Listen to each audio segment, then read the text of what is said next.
כה אמר השם, קול ברמה נשמע, נהי בכי תמרורים, רחל מבכה על בניה, מענה להנחם על בניה כי איננו. אומרים חז"ל, עמד אברהם אבינו להתפלל, אומר לו הקדוש ברוך הוא לאברהם, אברהם, תלך תוכיח את בניך שחטאו אחרי החורבן. כל האבות, כל האימהות התפללו, והקדוש ברוך הוא שלח אותם, לכו תנו מוסר לבנים שלכם. באה רחל אמנו, הולכת למשה רבנו, ישר, אומרת לו, איפה הבנים שלי?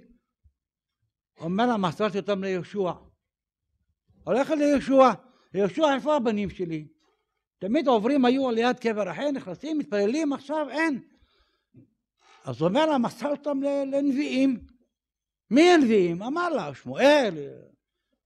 הלך אחר לנביאים, איפה? מסרנו אותם למלכים. לשאול, לדוד המלך, הלכה להם, איפה הם? מסרנו אותם הלאה. הגיע עד חזקיה המלך, איפה? בניי. מסרתי אותם למנשה. למנשה איפה בניי? מסרתי אותם לאחד. איפה? הבנים גלו. איפה הבית חרב? אחר הקדוש ברוך הוא אמר, ריבונו של עולם, איפה בניי? משה לא וכולם לא. אמר לה, חטאו. והגליתי אותם, שהם חטאו. אמרה, ריבונו של עולם, חטאו. למה לא מחלת להם? אמר להם, עבדו עבודה זרה. אמרה רחל, ריבונו של עולם, אני מסר לי יעקב סימנים, ומסרתי את הסימנים ללאה. לפי הדין היה אסור לו לעשות ככה. סוד שבין יעקב לרחל, מה את מגלה?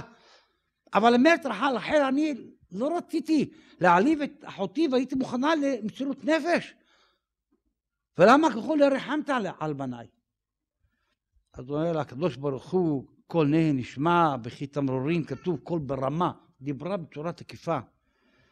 אז אמר לה השם, מנעי קולך מבכי ועינייך מדמעה, כי שכר לפעולתך, תמשיכי להתפלל, תמשיכי, ושבו מארץ אויב. אז בוא נגיד, שבו מארץ אויב, באים מאתיופיה, באים מרוסיה, באים, חוזרים מארץ אויב. היא לא שתקת. עוד הפעם, ויש תקווה לאחרתך נאום השם, ושבו בנים לגבולם. סתם שיבואו מרוסיה מאתיופיה לכאן, וימשיכו בדרך אתיופיה ורוסיה, זה לא טוב. שיבואו לכאן, ושבו בנים לגבולם, ללכת ללמוד תורה. לקיים מצוות. ורחל אמנו, ושרה אמנו, שניהם צריכות להמשיך הלאה היום, גם כן להמשיך להתפלל על כלל עם ישראל.